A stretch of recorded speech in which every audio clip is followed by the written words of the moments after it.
My name's Aaron Merman, and I was the composer for The Discoverers. The Hollywood ideal of a film score is guy goes into a room, lays out every instrument exactly how it's supposed to be using MIDI instruments, software instruments, and then you get the orchestra and they play it beautifully, virtuoso, and you mix it.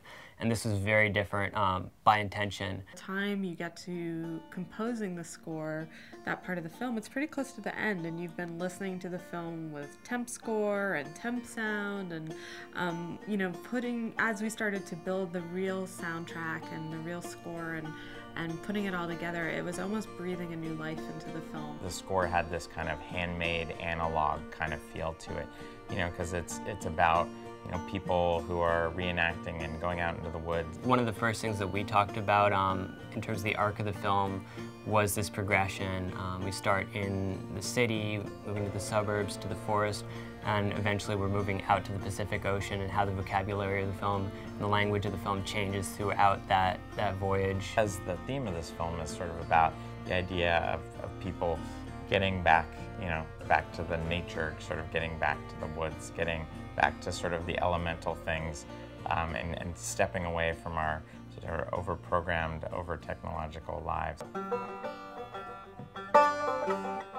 I started off by creating a series of sketches that I felt related to different themes throughout the film, and used a bunch of different instruments and kind of layered those up, myself kind of playing every instrument. We would talk about what we needed to achieve emotionally for a scene, and he would experiment, and we would sort of get the textures. In the booth, I would start by creating kind of a central theme and really work around that, kind of very impressionistic, very kind of just almost stream of consciousness, and layering instrument by instrument, taking, whether it's plucked cellos, bringing in the harmonium, the banjo, adding, subtracting, just very loose, very free, kind of organic, hand, just getting that kind of fingers on the fretboard sound, the handmade feel. Putting together a production design and our costumes, there was a whole handmade kind of feel to everything.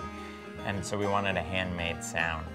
And so Aaron, found these instruments that were, period specific, and would play them in such a way where I wanted to hear the imperfections. This really speaks to this character. Let's take this kind of, this thing that just kind of magically popped out and turn that into the basis of this cue, and then, build up a cue around it in a slightly more traditional way, scoring to picture, but having the basis of all those sounds coming from this really kind of handcrafted organic style. And I went in to listen one day, and he played all the stuff that he had made, and that when we were still working out the palette of the film. And I noticed that there were more files that he hadn't showed me, and I said, well, show me all the things that the things you rejected. And I remember this one time he played this, he had taken this cello and he had strummed it like a guitar, and it had this really unique sound that just really resonates and had this, this emotional connection to it, and I was like, that's the sound of our film.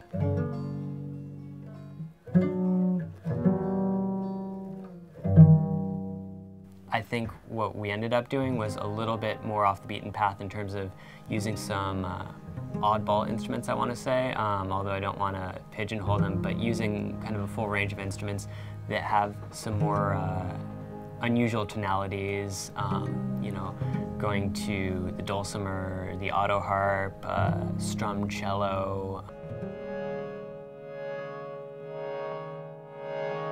Separate from each other, they're kind of these oddball, disparate instruments, and then they come together and they actually kind of glue in a really interesting way, and I felt like that had a lot to do with the ethos of the film. These moments, they still hit me emotionally in the same way that they did the first time I heard them, and I think that's the amazing thing about music, is that you can, it physically affects you. It was, sort of late, and I think we were in the studio together, Justin and Aaron and I, and he said, I think just listen to this. I think I may have gotten it on this one, and we listened to it, and it was like, I swear to God, I got chills. My favorite cue, even though it's one of the simpler ones, is when they're driving away from the campsite towards the end. This is also my first film as a composer, and to see it in the theater with the whole audience there. You know, I think in the row in front of me is Griffin Dunne, sitting next to Lee Schreiber, and just feeling the kind of buzz that was there at the Hamptons, and just in the front title credits, seeing my name pop up. It was a flash. Actually, it was gone in an instant. Even though it was actually up there for plenty of time, but I just kind of it was great. Really rewarding. Our film, we're also trying to for people to feel something, and Aaron was able to translate that.